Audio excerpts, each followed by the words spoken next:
إذا لا حول ولا قوة إلا بالله العلي العظيم. صراحة الله واحد المنظر كيحس في النفس اللي كنشوفوا التراكم ديال الأزبال فين هادشي قرب من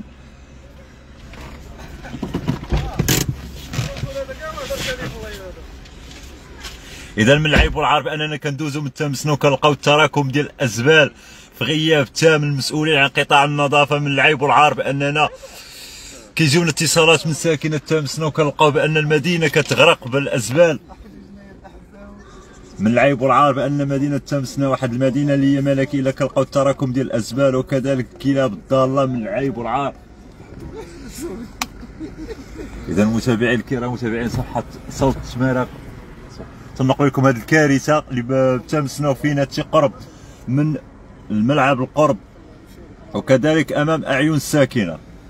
راه من العيب والعار بأننا كنجيو لتمسنا وكنلقاو هذا المشهد تراكم ديال الأزبال.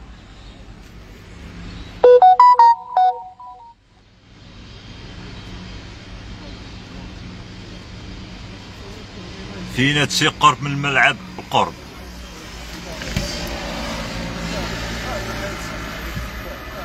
إذا المتابعين صفحة صوت التمارة نقول لكم هذا البث يعني اللي عيب وعار بأننا غنقلوا هذه الصورة في الصفحة ديال صوت التمارة، ولكن بعد نداء الساكنة قال لك راه بأن مدينة تمسنا كتغرق بالأزبال إلا وجينا ولبينا النداء ديال الساكنة وفعلا لقينا مدينة تمسنا اللي كتغرق بالأزبال في غياب تام شركة النظافة بأن غتخلي التراكم ديال الأزبال فين امام اعين الساكنه. والله لا عيب وعار بان هذا يعني التراكم ديال الازبال ماشي لاول مره، لان ديما كنجيو كنلقاو هذا المشكل هذا.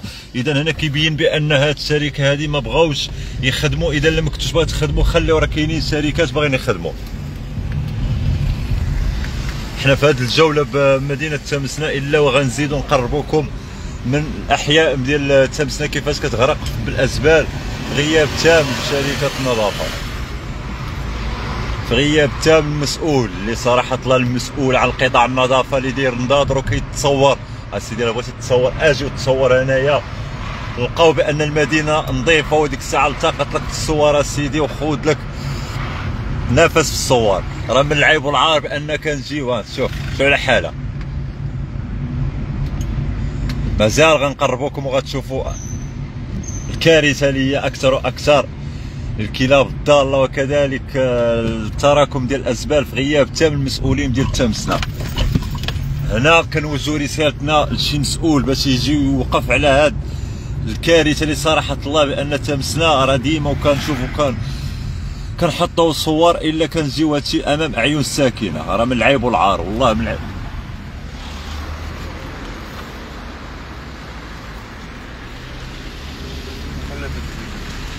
من العيب والعار كذلك المخلفات ديال البناء اللي مرميه.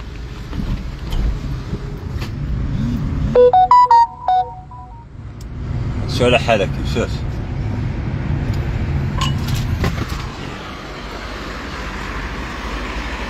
اذا والله الا تشرح شوم وعيب. تنقولها في غياب تام المسؤولين عن قطاع النظافه. كل حب واحترام للعمال النظافه على المجهودات اللي كيقوموا بها، ولكن الشركه راه ما خداماش ما قايماش بالواجب اللي خاصها تكون.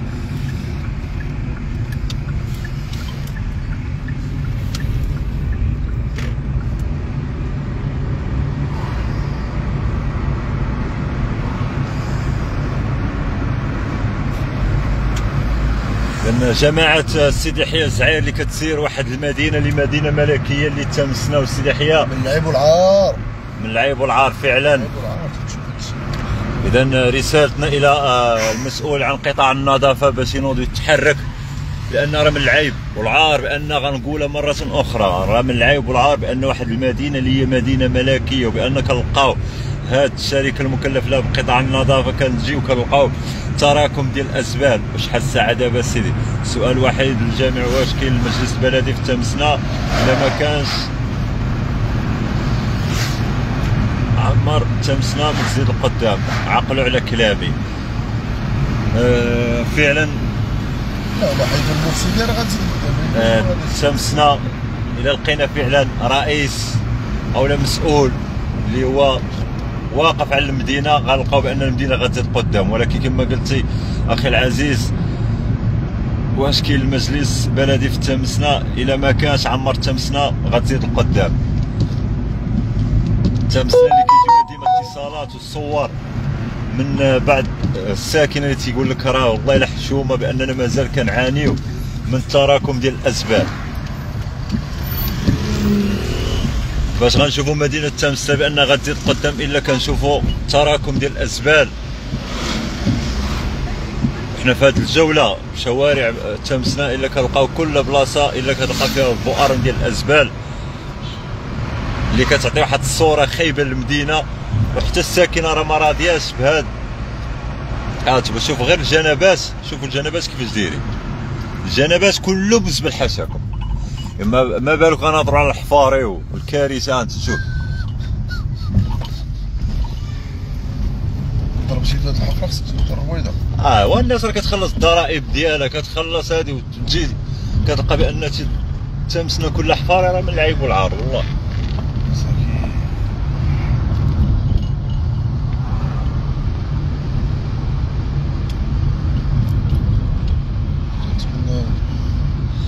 كنتمناو هذه الرساله باش توصل الى السيد المحترم السيد الوالي باش يشوف يفك العزل على مدينه تمسنا من التراكم ديال الازبال اللي راه ماشي اول مره ولا ثاني مره كنجيو وكنقلوا هذه الصوره هذه. راه من العيب والعار بان واحد الرائحه اللي كارهه والله. شوف غير من الحاويات كيفاش دايرين، راه والله الا راه هادشي حشومه تيبكي. تي راه جا تيبكي هادشي راه والله الا حشومه. شوف والله واحد الرائحه اللي هي رائحه كارهه، ما بالك التراكم ديال الازبال والحاويات اللي في واحد حاله كارثيه.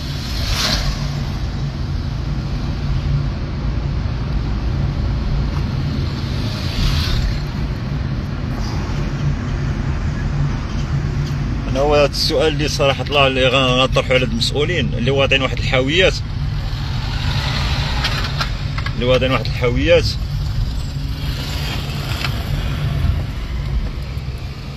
فين امام بيت الله. راه الصوره والله الا كيحز اللسان عن التعبير بان كنجيو امام بيت الله وكنلقاو يعني واحد البؤره اخرى الرائحه يعني الريحه كارهه وفين هادشي امام بيت الله. اذا هنا الرساله يعني موجهه الى مسؤولين مدينه عماره صخيره تماره باش يشوفوا اشنو واقع بتمسنا، لان بدورنا حنا كنجيو كنقلوا بالصوره وبالصوت يعني كيفاش التراكم ديال الازبال وكيفاش هاد الحلق فين امام بيت الله. راه من العيب والعار والله الا هادشي يعني عيب وعار.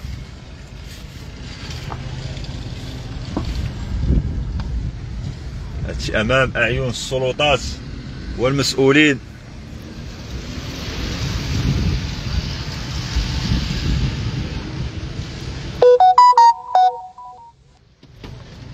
يعني رغم يعني الساكنه اللي يعني كتعرف مدينه تمسنا يعني بزاف ديال الاحياء الامان النور بزاف ديال يعني بزاف ديال الاحياء، ولكن ملي كتجي كتلقى يعني التراكم ديال الازبال هاد الكارثه. وكذلك هاد الحفاري الاعوام واعوام ما بغاوش يتصالحوا، وكنا جينا ونقلنا واحد البث المباشر اللي كانوا هنا الطباله والغياطه كيغيطوا على هاد الحفره هادي لعل وعسى شي مسؤول يجي ويصلح هاد الشوارع، ولكن كيقول لك عكر فوق الخنونه.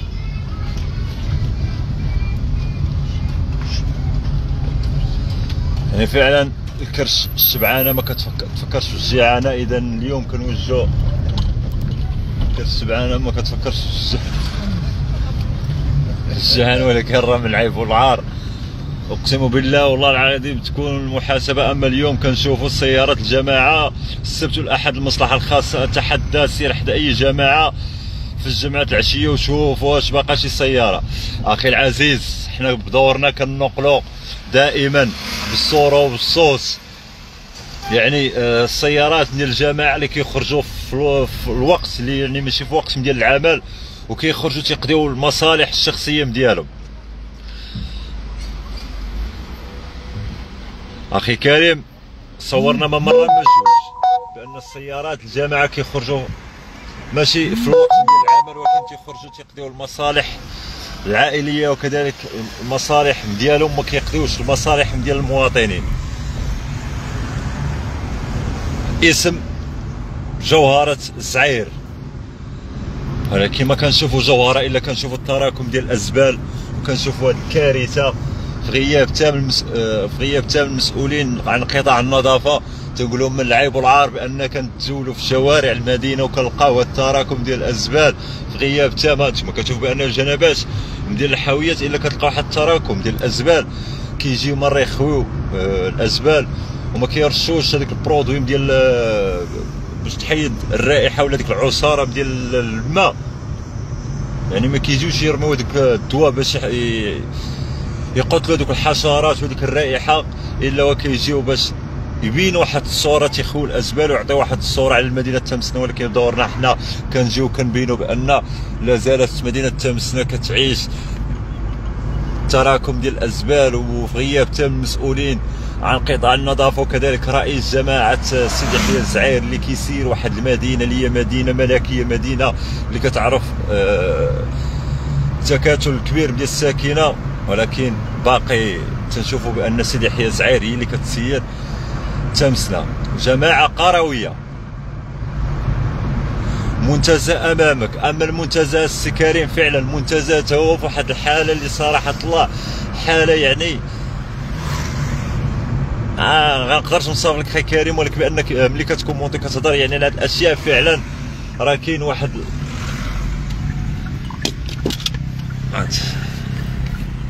شوف دابا هاد الصوره قدامكم، نعياو ما نهضروا نعياو ما ندويو، ولكن الصوره غنيه عن التعبير. راه هادشي فين كما قلت لكم امام اعين الساكنه.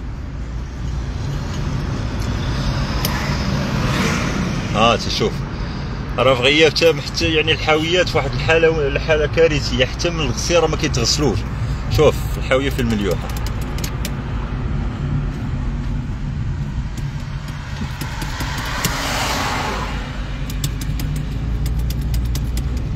حتى الحاويات راه عاد واحد الحاله ديالهم لا حاله كارثيه. الرئيس السابق ودي شنو خلى الرئيس السابق باش غيدير هذا الرئيس هذا؟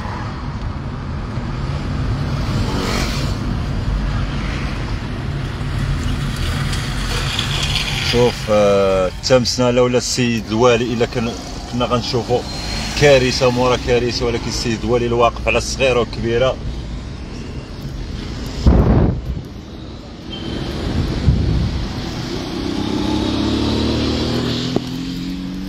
اذا كذلك الرومبا اللي كنشوف واحد المنظر اللي خاصه يعني ترسم هاد اللوحه هادي ويتحط في تمسنا. راني ولد المنطقه اخي كريم، كذلك نحن كابناء المدينه وابناء هاد العماله الا وعدنا واحد الغيره. جانا اتصال وكذلك الصوار ما قديناش نشر الصور، قلنا ياك هاد الازبال فعلا هاد الازبال حيت ديما كيجيونا الصور ديال التراكم ديال الازبال في تمسنا. قلنا ياك هاد الصور قدام ولا هادي، قلنا راه ندير واحد الجوله بمدينه تمسنا اللي باقي انا كنقول مدينه تمسنا مع احتراماتي للساكنه تمسنا. اما هاد المسؤولين اللي صراحه غنقولوا قريه وليست مدينه، لان كنشوفوا التراكم ديال الازبال في غياب تام. الحاويات اللي تنشوفوا الحاويات واكلين العصا مهرسين. هي السياره ديال الجماعه. انت اخويا كتهضر على سياره الجماعه، هي سياره الجماعه. كلامك كلام معقول اخويا كريم. راه فعلا راه حنا ما مره ما جوش نجو نصوروا سيارات ديال الجماعه، هي السياره واقفه تما كاينه. دار رسالتنا موجهه الى السيد الوالي المحترم باش يجي ويشوف اشنو كيوقع بتمسنا، لا من استغلال الملك العام، لا من احتلال، لا من هاد صراحه الله فوضى. والله الا فوضى في يعني الكلاب الضاله والازبال. المتنفس الوحيد لساكنة تمسنا هو الشاطئ السبل دور الرمال الذهبية.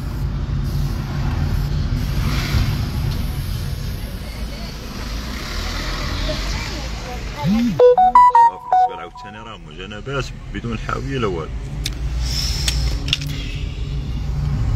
امام سوق القرب الامان اللي مازال ما فتحش الابواب ديالو، ولكن فعلا ها هو فتح الابواب ديالو. الا كنشوفوا الجنبات بان الناس باقيين بانين القياطن وبان مقبلين سوق نموذجي. هذا الشيء فين متابعي الكرام قرب من سوق نموذجي.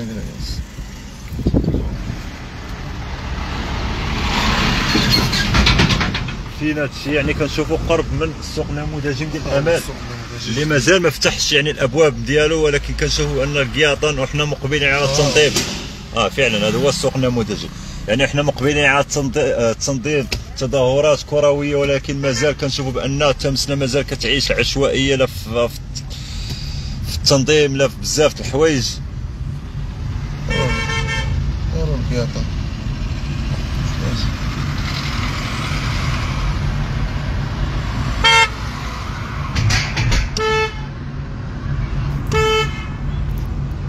في مشكل السوق النموذجي خويا كريم، بان شفنا يعني واحد الصوره اللي صراحه الله غنيه عن التعبير، اللي السوق مازال مسدود والناس مساكن الله يحسن العوال اللي دايرين القياطن على الشمس وهادي مازال ما استافدوش من هذا السوق النموذجي. شنو هو المشكل اللي مازال مخلي هذا السوق النموذجي مسدود اخويا كريم؟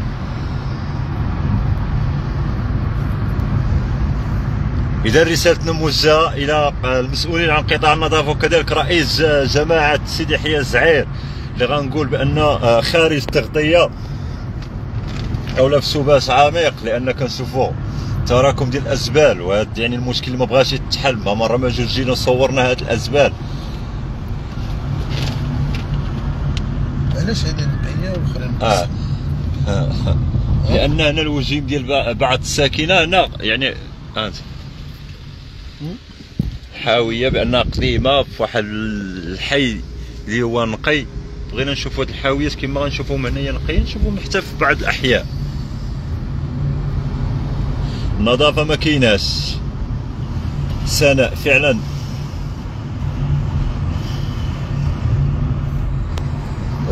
فعلا اختي سناء اولا خويا كريم. شوف احنا ما كنقصوش من مجهودات ديال عمال النظافه، ولكن راه المسؤولين عن قطاع النظافه راه هما اللي مخلين هذه الكارثه. شوف ها انتم واحد الحاويات كيفاش دايرين، يعني زويونين واحد المنظر.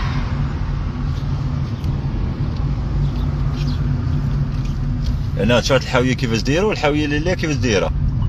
ديما الازبال راه فعلا راه جينا تلقينا واحد الصور، والا وحنا جينا باش ننقلوا هذه الصور هذه. اذا من هذا المنبر نشكر رجال الامن الوطني على المجهودات اللي كيقوموا بها هنا بمدينه تمسنا.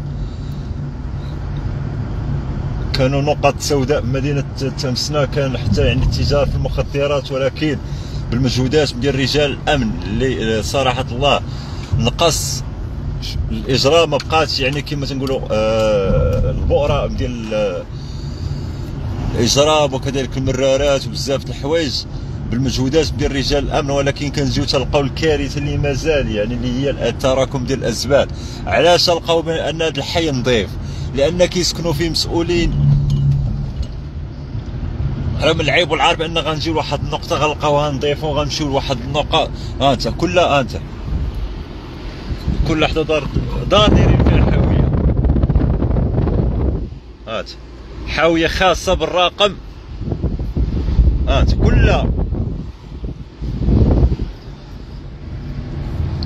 كلها يعني فيلاني حاطين حدا حاويه ديال الازبال. فعلا مدينه تمسنا تستاهل افضل، لاننا راه درنا ووريناكم كيفاش دايره الحاله الكارثيه ديال الاحياء ديال مدينه تمسنا. وما كنجيو بعض الاحياء لاحياء راقيه الا كنجيو كنلقاو واضعين لهم حاويه حدا الباب الدار ديالهم، وكتلقى الحاويه كتجي تتخوى.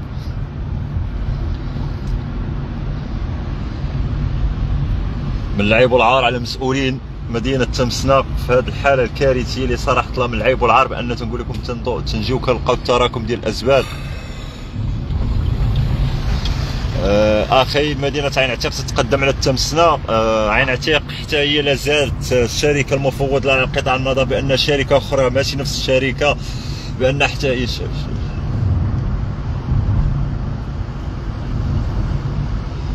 بانها عندها شاده شركه اخرى ماشي نفس الشركه. كانت هاد الشركه اللي كاينه هنا هي اللي كانت في عين عتيق، ولكن دابا كاينه الشركه ديال عين عتيق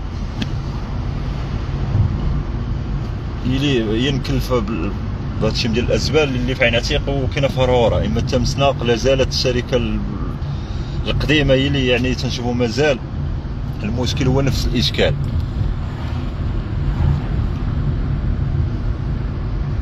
واش كاين شي حد اللي كيتستر على هاد الشركه هادي ولا ما عرفتش؟ صراحه الله ما عرفتش، لان جينا وما مره ما جوج كانوا فضائح كبار بان التراكم ديال الازبال بمدينه تمسنا، وجينا وصورنا وكتجي شركه النظافه كتبعنا من الخلف كتسابق معنا باش تعطي واحد الصوره جميله، ولكن عطينا الصوره حنا المره اللي فاتت كيفاش دايره مدينه تمسنا كيفاش تغرق بالازبال، وجينا اليوم ولقينا نفس الاشكال.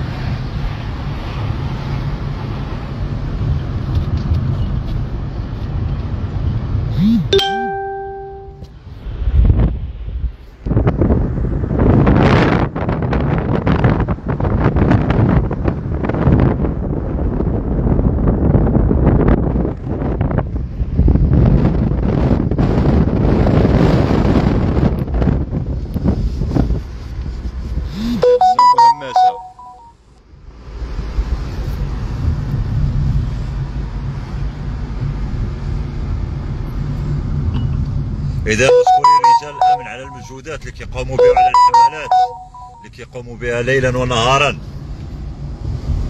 كل الشكر الخاص لرجال الأمن الوطني.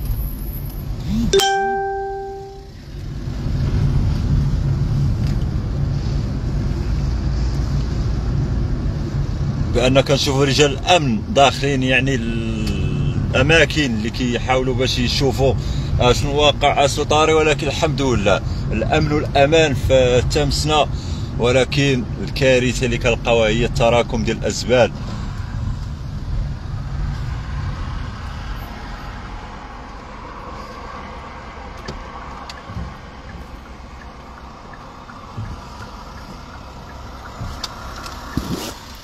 اذا من العيب والعار على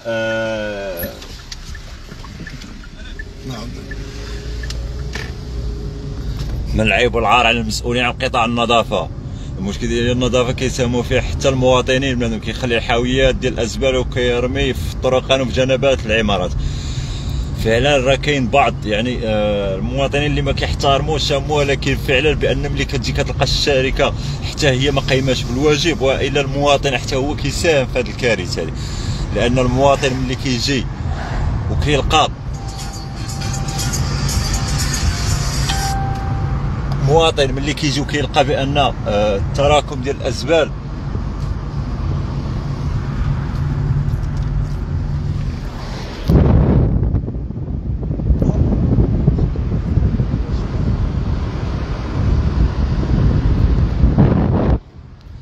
يعني المواطن ملي كيجي وكيلقى يعني التراكم ديال الازبال وكيلقى الشركه ما جاتش وهزات الازبال ديالها، ولكن حتى هو كيقول بان من العيب والعار غنجيو غندخل وسط من هذه الرائحه الكريهه ومن وسط هذه الازبال، والا كيحاول باش يرمي الازبال جنبات ديال الحاويه، لان الشركه ما قايماش بالدور ديالها كيفاش بغيت المواطن يقوم بالدور ديال واحد الشركه اللي كيخلص الضرائب وكيخلصوا الناس.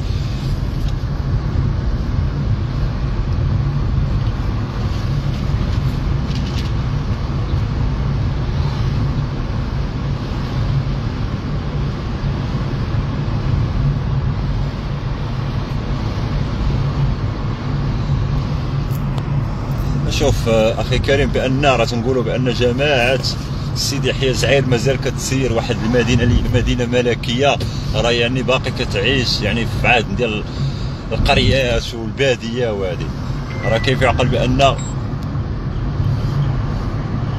جماعه سيدي يحيى زعير اللي هي جماعه قرويه كتسير واحد المدينه ملكيه.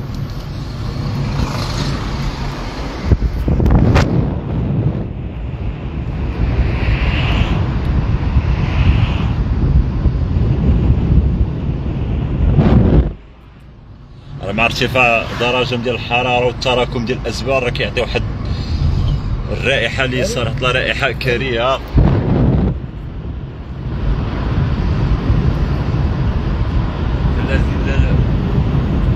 هذه الجوله شوارع تمسنا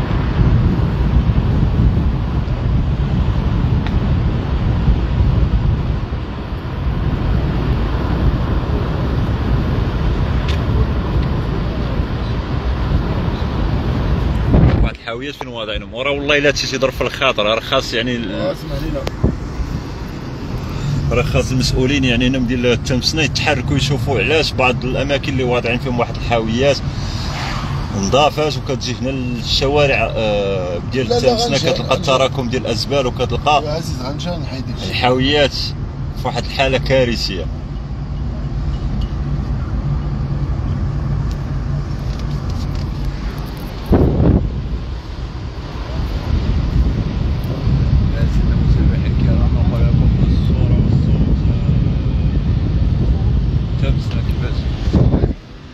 يعني الحاله ديالها الله يهديك. اليوم قرويه راه فعلا قرويه. اليوم